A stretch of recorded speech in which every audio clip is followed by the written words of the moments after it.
Η βάπτιση δεν είναι γιορτούλα, είναι μυστήριο μεγάλο. Συνήθως οι φροντίδες που απορροφούν όλο το ενδιαφέρον αφορούν τις προετοιμασίες για πολύ δευτερεύοντα ζητήματα και μας διαφεύγει η προετοιμασία για το ίδιο το μυστήριο. Προετοιμαστείτε για το μεγάλο γεγονός. Εμβαθύνετε στο νόημα του μυστηρίου μέσα από την ανάγνωση ενός από τα τόσα αξιόλογα βιβλία που υπάρχουν. Προσευχηθείτε θερμά για το κορυφαίο αυτό σταθμό της ζωής του παιδιού σας. Επιδιώξτε να εξομολογηθείτε στο πνευματικό σας και ετοιμαστείτε να κοινωνήσετε στη Θεία Λειτουργία εκείνης της ημέρας. Η πρώτη Εκκλησία όριζε ως ημέρα νηστείας την παραμονή του βαπτίσματος. Πολλοί χριστιανοί ζητούν μετά τη βάπτιση να κοινωνήσουν τον Ήπιο. Έτσι όμως, όπως γίνεται σήμερα το βάπτισμα εκτός Θείας Λειτουργίας, αυτό δεν είναι δυνατό να γίνει. Πολλοί γονείς συνηθίζουν να το κοινωνούν τις επόμενες 3 ή 7 Κυριακές και νομίζουν ότι αρκεί αυτό. Οι ίδιοι οι γονείς και ο ανάδοχος δεν κοινωνούν. Ή ακόμα χειρότερα, οι ίδιοι έχουν να κοινωνήσουν από όταν ήταν συνομήλικοι με το βρέφος. Όμως η συμμετοχή όλων στη Θεία Κοινωνία είναι έκφραση του γεγονότος ότι είμαστε χριστιανοί και ανήκουμε στη συγκεκριμένη κοινότητα και ενορία. Δεν είναι καλή και ευσεβή συνήθεια για τα μωρά. Είναι φανέρωση της συνειδητής ή όχι σχέσης μας με την Εκκλησία. Και κάτι ακόμη.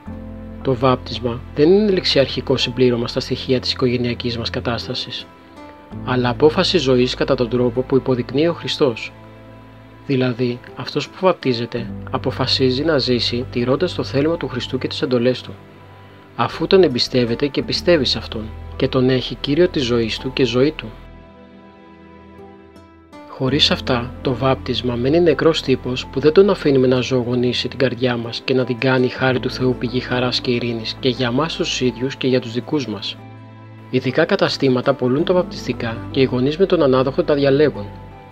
Ωστόσο, συμβαίνουν και εδώ πράγματα παράδεκτα, έξω από το ήθος της Εκκλησίας, που μάλιστα προσεγγίζουν πολλές φορές την ειδωλολατρία. Όταν προσκαλούμε σε ένα μυστήριο της Εκκλησίας όπως είναι το βάπτισμα, ανάλογο πρέπει να είναι και το προσκλητήριό μας, η μορφή του, το περιεχόμενό του. Δυστυχώς, πολλά προσκλητήρια δείχνουν ματαιοδοξία στη μορφή τους και ασυγχώρητη ελαφρότητα στο περιεχόμενό τους. Οφείλουμε να προσέξουμε ότι το προσκλητήριο θα πρέπει να δείχνει τη χριστιανική μας αντίληψη για το βάπτισμα, στο οποίο προσκαλούμε συγγενείς και φίλους. Υπάρχει συνήθεια να προσφέρουμε κάτι ως αναμνηστικό στους καλεσμένους μας. Και εδώ ενεργούμε ως χριστιανοί και επιλέγουμε αναμνηστικά που έχουν κάποια σχέση με το μυστήριο. Καινοφανείς και απαράδεκτες είναι οι επιλογές ορισμένων γονέων, θύματα κι αυτοί της εμπορευματοποίησης των πάντων, που προσφέρουν αναμνηστικά τα οποία δεν έχουν καμία σχέση με την Εκκλησία. Σύμφωνα με το συμβολισμό της Εκκλησίας, είναι λευκά. Το λευκό χρώμα, όπως σημειώσαμε, συμβολίζει την καθαρότητα, το Άγιο Πνεύμα που έλαβε ο Νεοφώτιστος. Σεβαστείτε αυτό τον ιερό συμβολισμό και μην παρασύρεστε από ενδυματολογικές επιλογές που είναι άσχετες με το νόημα του μυστηρίου και τη σεβάσμια παράδοση της Εκκλησίας μας. Είναι ο Σταυρός ή η εικόνα της Παναγίας, τίποτε άλλο. Δυστυχώς έχει παρατηρηθεί να καρφιτσώνονται στα πέτα των προσκεκλημένων διάφορα αντικείμενα από στρουμφάκια μέχρι κόκαλα, δόντια, μάτια ή άλλα χαϊμαλιά που δεν έχουν καμία σχέση με την Εκκλησία και παραπέμπουν σε προλήψεις και δυσυδαιμονίες. Ακόμα και ο σταυρός που φέρουν για το παιδί πολλές φορές μόνο σταυρό δεν θυμίζει. Είναι ασέβεια στην οποία δεν πρέπει από υπεπολαιότητα να παρασυρώμαστε. Με αυτό χρεεί ο ιερέας το παιδί πριν τη βάπτιση. Αποβλέπει στην προστασία του από κάθε δαιμονική ενέργεια. Με το ίδιο λάδι αλήφει το παιδί και ο ανάδοχος. Να είναι αγνό ελαιόλαδο και όχι νοθευμένο σπορέλαιο, σαν αυτά που πωλούν στα καταστήματα βαπτιστικών. Ό,τι χρησιμοποιούμε στη λατρεία πρέπει να είναι το καλύτερο.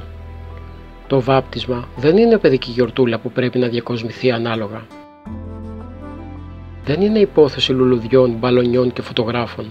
Δεν πρόκειται να διακοσμήσουμε περιβάλλον και να αποθανατήσουμε περιστατικό της ζωής, αλλά να τελέσουμε το μυστήριο της ένταξης καινούριου μέλους στο σώμα της Εκκλησίας του Χριστού.